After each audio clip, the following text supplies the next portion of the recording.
ये हमारा पैरेललोग्राम बन जाता है। ऐसा ही है। क्या कह रही है ये बच्ची लाइबा अकरम? पेज नंबर है 36, मेरे ख्याल से भी मैंने बताया है 36 पेज नंबर है। टॉक से ऊपर वाला टॉपिक बता रही हूँ अभी।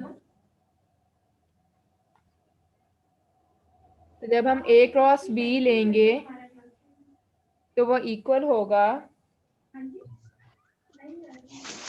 लेंथ इंटू हाइट के। इसकी लेंथ हमारे पास क्या है? दिस इज लेंथ A और हाइट हमारे पास क्या है? B sine theta. B का sine component is equal to AB sine theta. तो A क्रॉस B हमारे पास एरिया ऑफ पैरेललोग्राम के इक्वल होता है। कि आगे एग्जांपल्स हैं क्रॉस प्रोडक्ट की। मिस जी दोबारा समझाइएगा। अच्छा मैं दोबारा बता देती हूँ।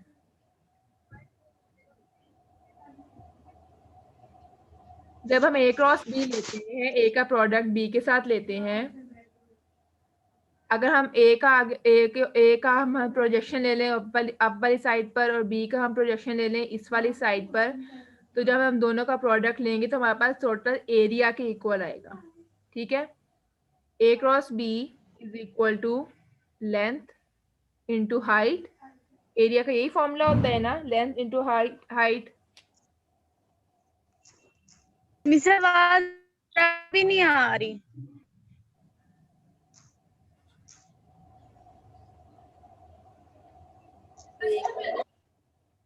एरिया का यही फॉर्मूला होता है ना, area is equal to length into height. यहाँ पे लेंथ हमारे पास क्या है? A और हाइट हमारे पास क्या है? B sine theta. इनका जब हम प्रोडक्ट लेंगे AB साइन थीटा आ जाएगा। AB साइन थीटा हमारे पास इसके इक्वल होता है A क्रॉस B के। इसका मतलब area of parallelogram is equal to A cross B। ठीक है।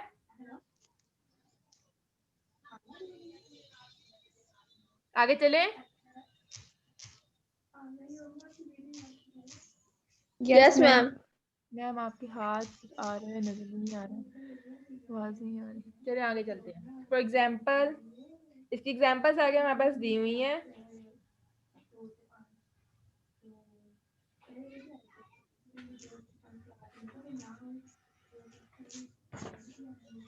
एक टॉर्क की एग्जाम्पल है। Torque is equal to R cross F। Torque तो हम आज अभी पढ़ लेंगे तो आपको लोगों को समझ आ जाएगी कैसे इसमें क्रॉस प्रोडक्ट लिया हुआ है। और दूसरी एग्जाम्पल हमारे पास दी हुई है मैग्नेटिक फील्ड की या फिर मैग्नेटिक फोर्स की।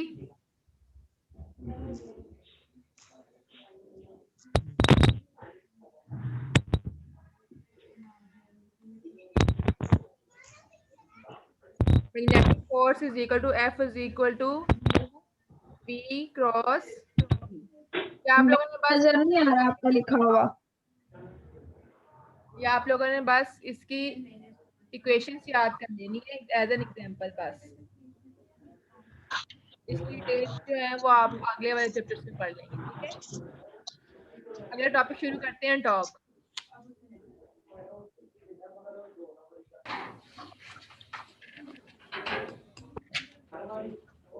मैं आपको ना एंड में पिक्चर्स भेज दूंगा, क्लियर नजर नहीं आ रहा था।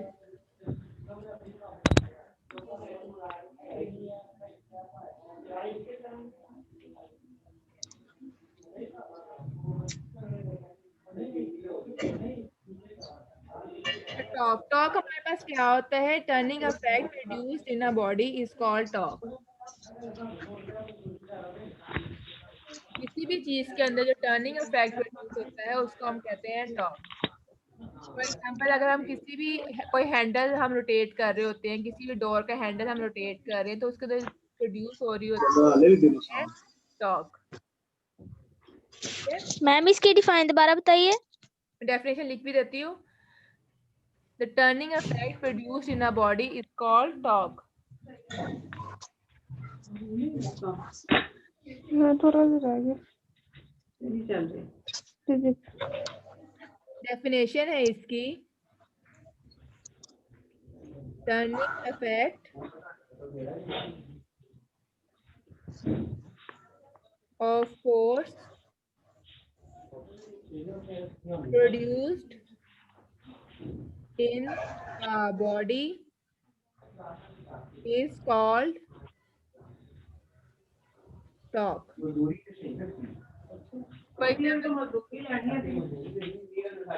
अगर हम कोई भी फ्लोर का कोई हैंडल है उसको हम रोटेट कर रहे होते हैं तो जब चीज अफेक्ट होती है उसको हम कहते हैं टॉर्क। जैसे हमने कोई भी नट है उसको हमने नट बॉल से कसना होता है तो हम क्या करते हैं, हमारे पास एक फॉर एग्जांपल यहाँ पे हमारे पास एक, ठीक है,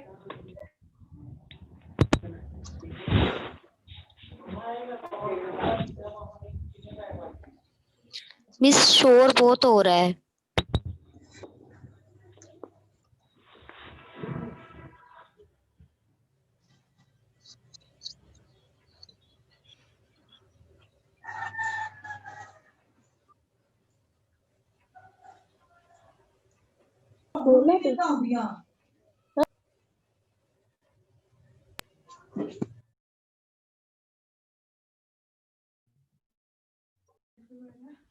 अच्छा को हमारे पास नट है, हमने उसको टाइट करना होता है। आप लोगों ने देखा होगा एक हमारे पास नट बोल्ट होता है,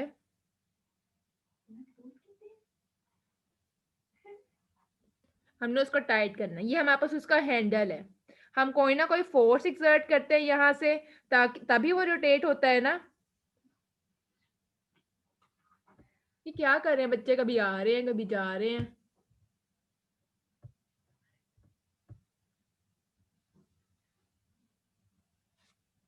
अच्छा हमें उसको टाइट करना है तो हम कोई ना कोई फोर्स एक्सर्ट करते हैं इस साइड पर, ऐसा ही है ना, तभी वो हम उसको टाइट कर सकते हैं। और ये जो हमारे पास मिड पॉइंट होता है हम इसको कहते हैं पिवट पॉइंट, ठीक है, इसको हम कहते हैं पिवट पॉइंट। जो हमारे पास मिड पॉइंट है या फिर कोई भी चीज का जिसको हम जिसके इर्द गिर्द हम उसको रोटेट कर रहे हैं उसको हम कह रहे हैं पिवट पॉइंट, ठीक है। यहाँ पे हम कोई ना कोई फोर्स एक्सर्ट कर रहे हैं और इस फोर्स के और इस पिवट पॉइंट के बीच में जो डिस्टेंस है इसको हम कहते हैं मोमेंट आर्म, मोमेंट आर्म, और इसको हम डिनोट करते हैं एल से, ठीक है। एक हमारे पास सबसे पहले हमने पढ़ा है इसकी डेफिनेशन। इसकी डेफिनेशन क्या है, turning effect of force produced in a body is called torque. Turning effect of a force produced in a body is called torque.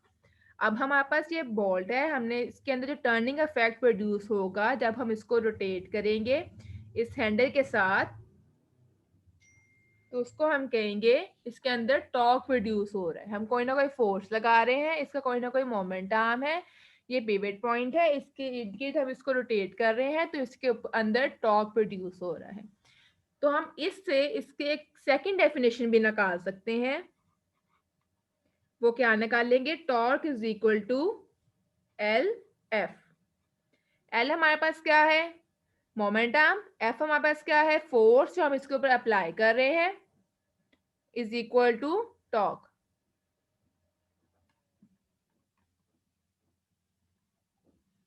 Second definition इसकी है,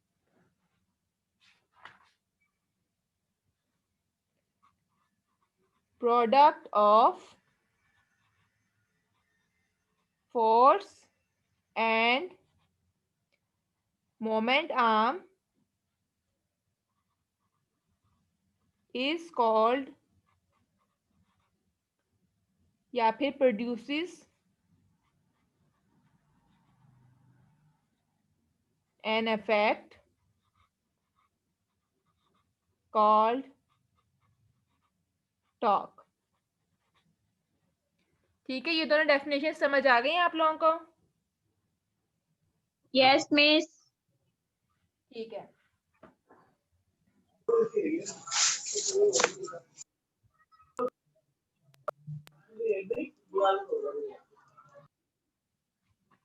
अब आगे चलते हैं। ये दोनों डेफिनेशन आप लोगों को समझ आ गई हैं। अब देखें एक और डेफिनेशन, अगर हम इसको वेक्टर फॉर्म में हम इसकी डेफिनेशन अगर लिखनी हो, थर्ड डेफिनेशन इसकी क्या होगी? Torque is equal to R cross F.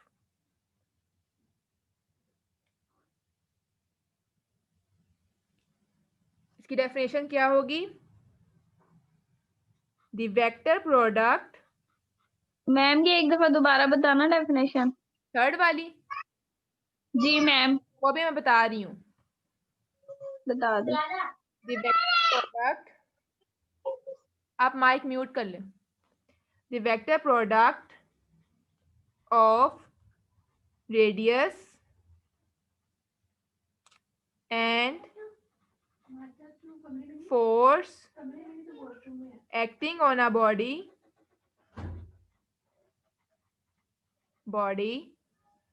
is known as torque. ठीक है? The vector product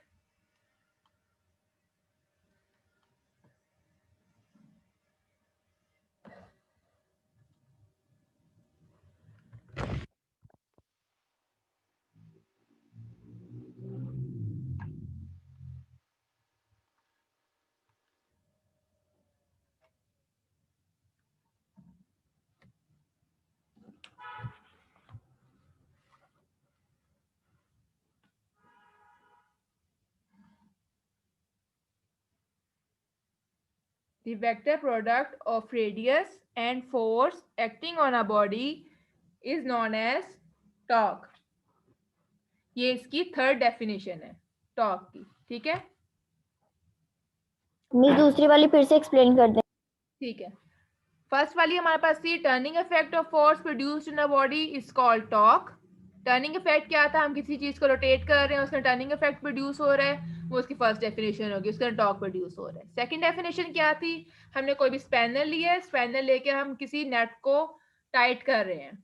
ठीक है, कोई भी नट है, हम उसको स्पैनर से टाइट कर रहे हैं, उसके ऊपर कोई ना कोई फोर्स अप्लाई कर रहे हैं, जो जहां पे हम फोर्स अप्लाई कर रहे हैं और मिड पॉइंट, मतलब मिड पॉइंट क्या है यहाँ पे हमारे पास? पिवट पॉइंट और जहां पे हम फोर्स अप्लाई कर रहे हैं उनके बीच में जो डिस्टेंस है उसको हम कहते हैं मोमेंट आर्म। इसको हम डिनोट करते हैं एल से। इसका मतलब जो फोर्स अप्लाई कर रहे हैं और मोमेंट आर्म, इनका जो प्रोडक्ट होगा वो इक्वल होगा टॉर्क के। तो सेकंड डेफिनेशन क्या हो गई हमारे पास? Product of force and moment arm produces an effect known as torque. Second definition है product of force and moment arm produces an effect known as torque. Third definition आ जाती है वेक्टर फॉर्म में। Torque is equal to R cross F. The vector product of radius and force acting on a body is known as torque. ठीक है, समझ आ गई है? Yes yes ma'am. चलिए ठीक है, आगे चलते हैं।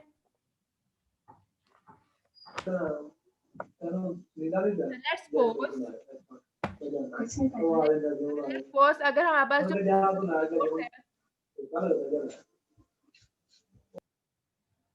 अगर हम फोर्स पिवट पॉइंट के ऊपर अप्लाई कर रहे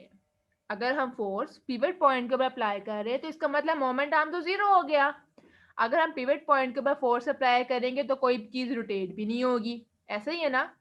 अगर हम इसके ऊपर फोर्स अप्लाई कर रहे हैं बिल्कुल मिड में, तो ना वो रोटेट होगी, और दूसरी बात ये है कि इसका मोमेंट आर्म भी जीरो हो जाएगा।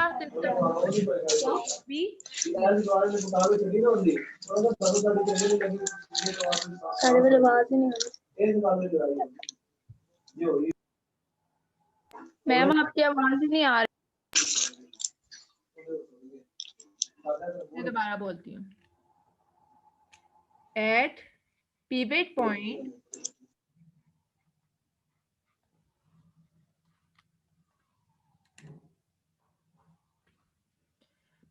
मतलब अगर हमारे पास कोई मिड पॉइंट है, अगर हम इसके ऊपर अप्लाई कर रहे हैं कोई फोर्स, ठीक है, ये हमारे पास पिवट पॉइंट है, इसके ऊपर हम फोर्स अप्लाई कर रहे हैं, तो यहाँ पे हमारे पास L is equal to zero है। L हमारे पास क्या था? Moment arm.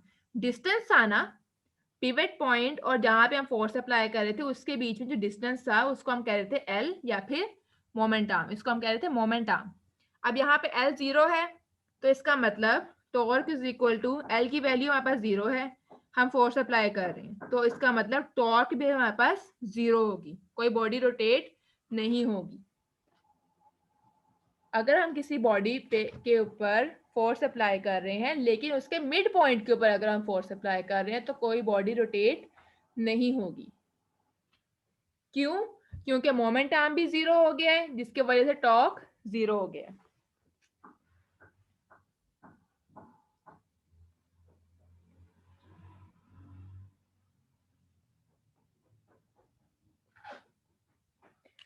अच्छा, आगे इसका यूनिट आ जाता है, यूनिट ऑफ टॉर्क।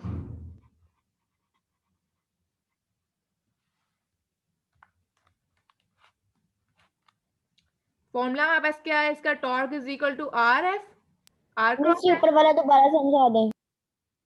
ठीक है। हमारे पास अगर कोई, मैंने आप लोगों को अभी बताया जैसे ये स्पैनर है हमारे पास, हम यहाँ पे फोर्स अप्लाई करेंगे तो वो रोटेट करेगा, ऐसे ही वो रोटेट करेगा। लेकिन अगर हम बिल्कुल मिड पॉइंट पे कोई फोर्स अप्लाई करेंगे तो फिर तो वो थोड़ी ना रोटेट करेगा। क्यों? क्योंकि उसका मोमेंट आर्म 0 हो गया है। मोमेंट आर्म हमारे पास क्या था, फोर्स और पिवट पॉइंट के बीच में जो डिस्टेंस था उसको हम कह रहे थे ये मोमेंट आर्म है। अब मोमेंट आर्म 0 हो गया है तो हमारे पास टॉर्क भी 0 हो जाएगी। ठीक है।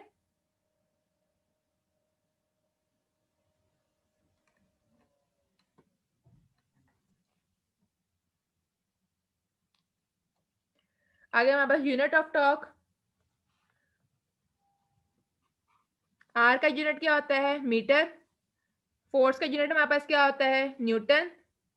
इन दोनों का प्रोडक्ट लिया, torque is equal to newton metre. और सीजीएस सिस्टम में अगर हमने लिखना हो, नजर नहीं आ रहा। मैं आपको एंड में पिक्चर्स भेज दूंगी, अभी जितना नजर आ रहा है उससे गुजारा करें। लेंथ का फोर्स का यूनिट होता है न्यूटन, आर का मतलब रेडियस का यूनिट होता है मीटर, तो न्यूटन मीटर हो गया। न्यूटन की वैल्यू हमारे पास क्या होती है, kilogram metre per second square, और साथ में हमारे यहाँ पे है metre is equal to kilogram metre square per second square.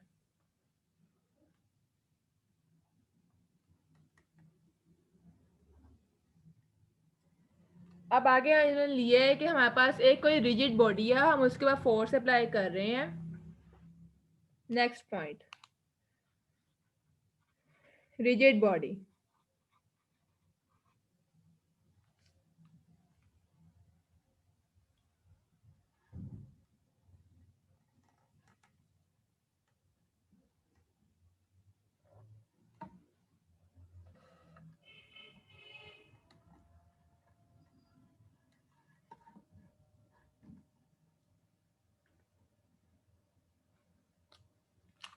हमारे पास कोई रिजिड बॉडी है, हम उसके ऊपर फोर्स अप्लाई कर रहे हैं इस डायरेक्शन में, ठीक है।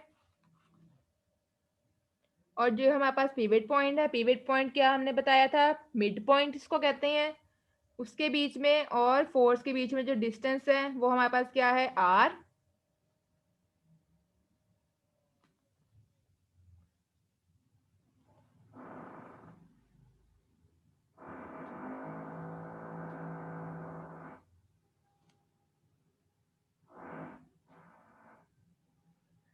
अब फोर्स के भी कोई ना कोई हॉरिजॉन्टल कंपोनेंट्स होंगे और कोई ना कोई वर्टिकल कंपोनेंट्स होंगे, ऐसा ही है। फोर्स के जो हॉरिजॉन्टल कंपोनेंट्स होंगे वो होंगे एफ कॉस थीटा, और उसके जो वर्टिकल कंपोनेंट्स होंगे वो होंगे एफ साइन थीटा, ठीक है।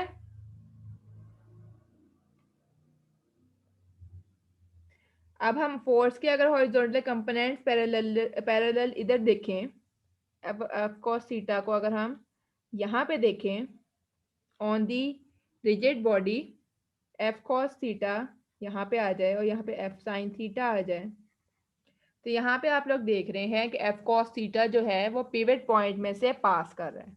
और हमने क्या कहा था, कोई भी चीज़ अगर पिवट पॉइंट में से पास कर रही होगी तो वो ज़ीरो हो जाएगी। ऐसा ही है ना, जो चीज़ पिवट पॉइंट में से पास कर रही होगी वो ज़ीरो हो जाएगी। इसका मतलब एफ कॉस थीटा तो हमारे पास ज़ीरो हो गया। क्या रह गया हमारे पास, एफ साइन थीटा। तो जब हम टॉर्क निकालेंगे आर एफ, यही निकाल रहे थे ना, एफ की वैल्यू हमारे पास क्या रह गई है, सिर्फ एफ साइन थीटा,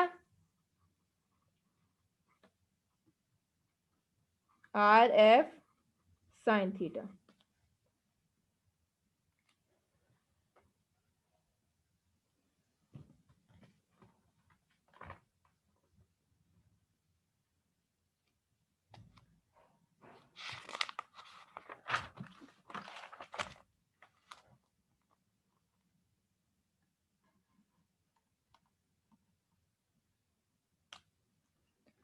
अब हमारे पास रेडियस, हमने फोर्स के दोनों कंपोनेंट्स निकाल लिए।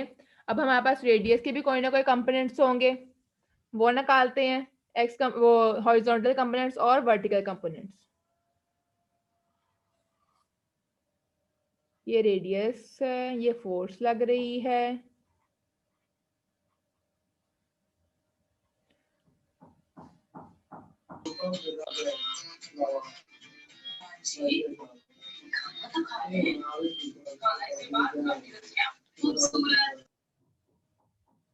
ये इसके हो गए वर्टिकल कंपोनेंट्स और ये हो गए इसके horizontal components, R sine theta और यहाँ पे आर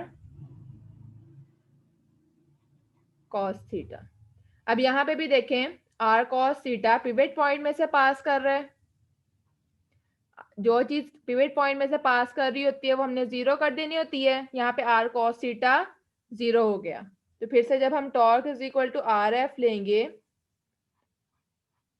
आर हमारे पास यहाँ पे क्या है, आर साइन थीटा, और एफ हमारे पास ऐसे ही है, तो बच गया हमारे पास आर एफ साइन थीटा। इसका मतलब अगर हम रेडियस के कंपोनेंट्स लें या फिर फोर्स के कंपोनेंट्स लें, दोनों हमारे पास सेम आते हैं। और हमें पता है कि जब हम जहाँ पे साइन थीटा आ जाता है वहाँ पे क्रॉस प्रोडक्ट लेना होता है, या फिर वेक्टर प्रोडक्ट, क्रॉस प्रोडक्ट और वेक्टर प्रोडक्ट लेना होता है। तो यहाँ पे हमारे पास प्रूफ हो गया, torque is equal to R cross F. बेशक हम रेडियस के कंपोनेंट्स लें या फिर बेशक हम फोर्स के कंपोनेंट्स लें, हमारे पास सिर्फ साइन थीटा बचा था दोनों कंपोनेंट्स में।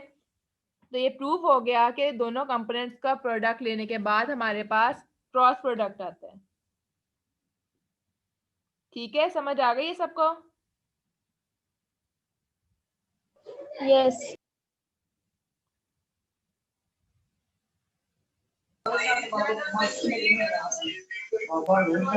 चलिए समझ।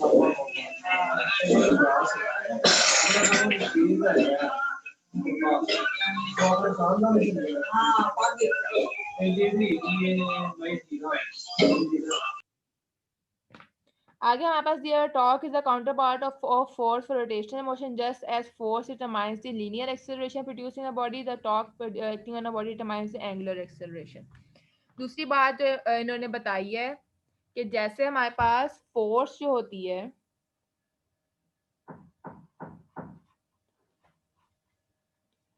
फोर्स हमेशा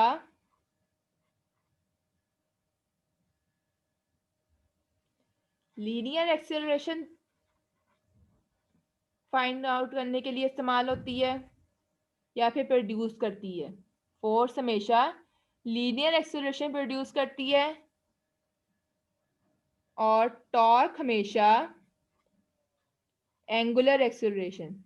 कोई भी चीज़ जब रोटेट कर रही होती है तो उसके अंदर एंगुलर एक्सेलरेशन प्रोड्यूस होती है। और यहाँ पे जो नट बॉल वाली हमने एग्जांपल ली है, स्पैनर वाली एग्जांपल ली है, उसके अंदर हम रोटेट कर रहे होते हैं ना, स्पैनर को हम रोटेट कर रहे होते हैं, और कोई भी चीज़ रोटेट कर रही होती है तो उसके अंदर एंगुलर एक्सेलरेशन प्रोड्यूस होती है। ठीक है, तो इसलिए टॉर्क हमारे पास एंगुलर एक्सेलरेशन प्रोड्यूस करता है या फिर उसको डिटरमाइन करता है।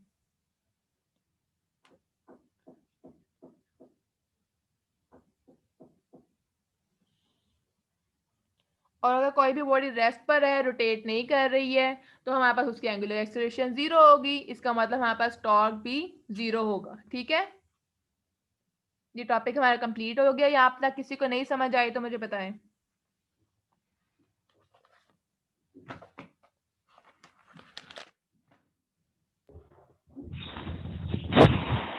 आ गई है समझ। ठीक है, अटेंडेंस मैं भी लेती हूँ आपकी।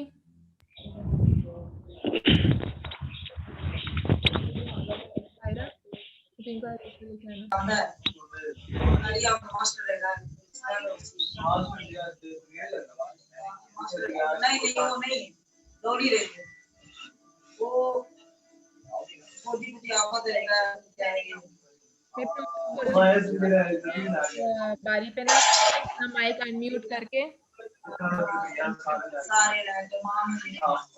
मिस आपकी आवाज नहीं आ रही। मैं अभी आपके रोल नंबर्स बोलूंगी। अपने रोल नंबर्स पे अपने माइक अनम्यूट करें और फिर बोलें। मैं शोरी बहुत हो रहा है। अच्छा, मैं रोल नंबर बोल दूं, आप लोग ही कर रहे हैं। प्रेजेंट बोल दो। किधर ले आ गया है? इधर कर रहे हैं। इधर कर रहे हैं। माइक म्यूट कर देते सारे। मिस कर लिया।